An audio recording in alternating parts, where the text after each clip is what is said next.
আসসালামু আলাইকুম সুপ্রিয় ছাত্রীরা, আমি ফাতেমা শর্মিন, সহকারী অধ্যাপক ও বিভাগীয় প্রধান, ব্যবস্থাপনা বিভাগ, আগ্রাবাদ মহিলা কলেজ। আমার সাথে অনলাইন ক্লাসে যুক্ত হওয়ার জন্য তোমাদেরকে সাদর আমন্ত্রণ জানাচ্ছি। আশা করি ভালো আছো। চলো আমরা আমাদের টপিকে চলে যাই। আমরা পড়ছিলাম যোগাযোগ। চলো আমরা যোগাযোগে চলে যাই। দেখো, আমাদের এই ক্লাসগুলো তোমাদের জীবনের সাথে খুবই জড়িত, তাই না? যোগাযোগ অহরহ প্রতিনিয়ত আমরা কিন্তু একজন আরেকজনের সাথে, এক ব্যক্তি অপর ব্যক্তির সাথে, তাই না, করে যাচ্ছি। তো যোগাযোগ কি? যোগাযোগ হচ্ছে দুই বা ততোধিক ব্যক্তির মধ্যে তথ্য বা ভাবের আদান প্রদানকে বলা হয় যোগাযোগ। আর যোগাযোগ প্রক্রিয়া কি? দেখো, যোগাযোগ প্রক্রিয়া হচ্ছে যখন এমন কতগুলো আন্তঃসম্পর্কিত পদক্ষেপ বা অংশের সমষ্টি যার মধ্য দিয়ে প্রেরকের কাছ থেকে সংবাদ প্রাপকের নিকট পৌঁছায়। প্রেরক যখনই তার মনের মধ্যে কোনো সংবাদ প্রাপককে পাঠাবে চিন্তা করে, তখনই যোগাযোগ প্রক্রিয়ার সূচনা ঘটে, এবং যখনই প্রাপক সংবাদটি পায় তখনই যোগাযোগ প্রক্রিয়ার সমাপ্তি ঘটে। এবং তাদের মধ্যে যে তথ্য ভাবের আদান প্রদান হয়, তখন একটা বোঝাপড়ায় তারা উপনীত হয়। এই বোঝাপড়াটাই অ্যাকচুয়ালি যোগাযোগ। তাহলে এতটুকু আমরা পড়েছিলাম। যোগাযোগ প্রক্রিয়াটাও আমরা জানি। সংবাদ প্রেরক কর্তৃক কোনো ধারণার উন্নয়ন হবে প্রথম, প্রেরণযোগ্য করে সাজানো সংবাদ তৈরি বা তথ্য উপাত্ত, এটাকেই সংবাদ বলছি।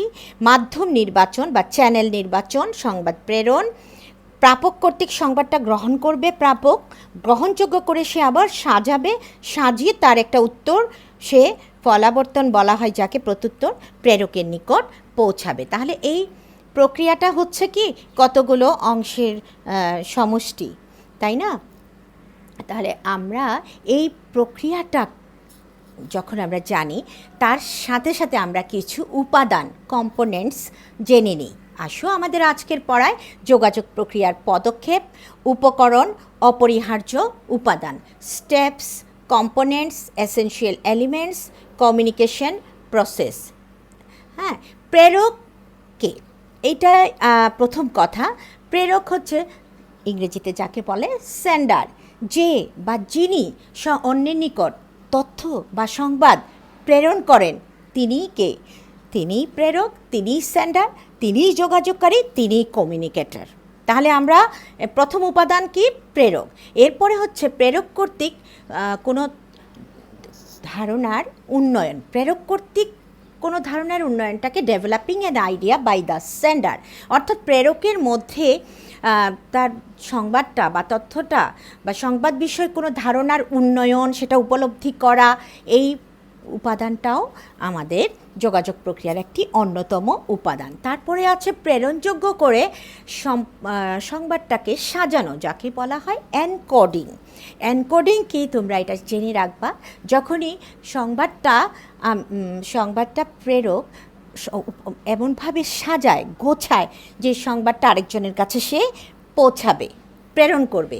এরপরে হচ্ছে মেসেজ বা যাকে বলা হয় সংবাদ।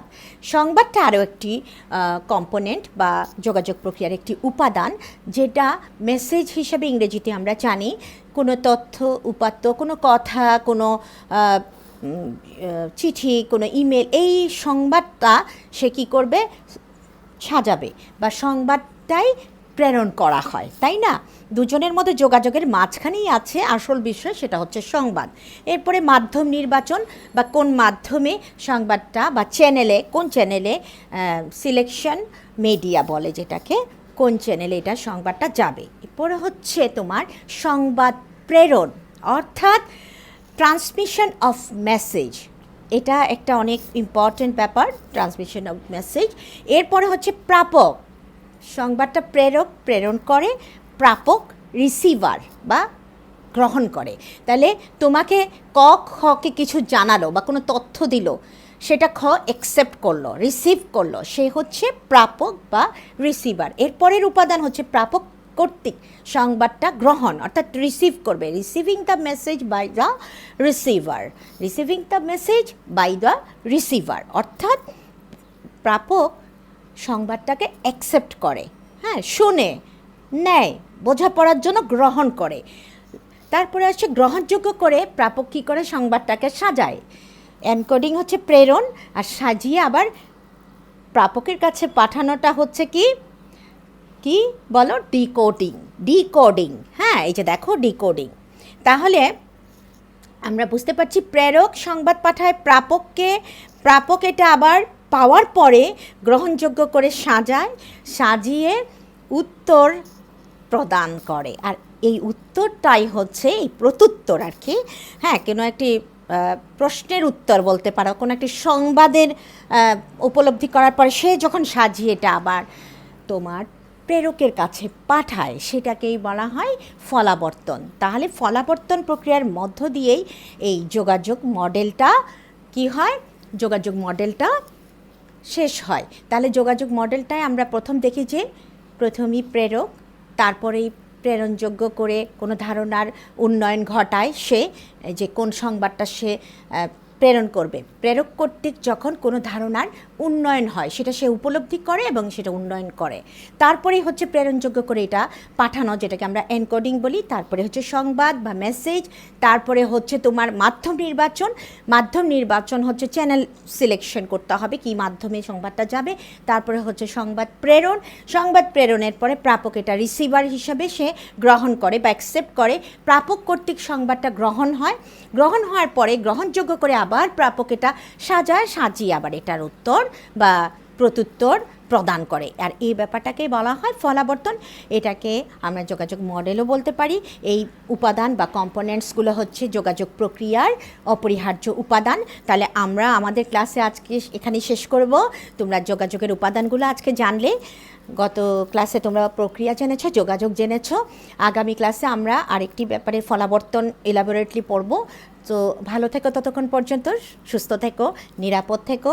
তোমাদের জন্য আমার অনেক অনেক শুভকামনা।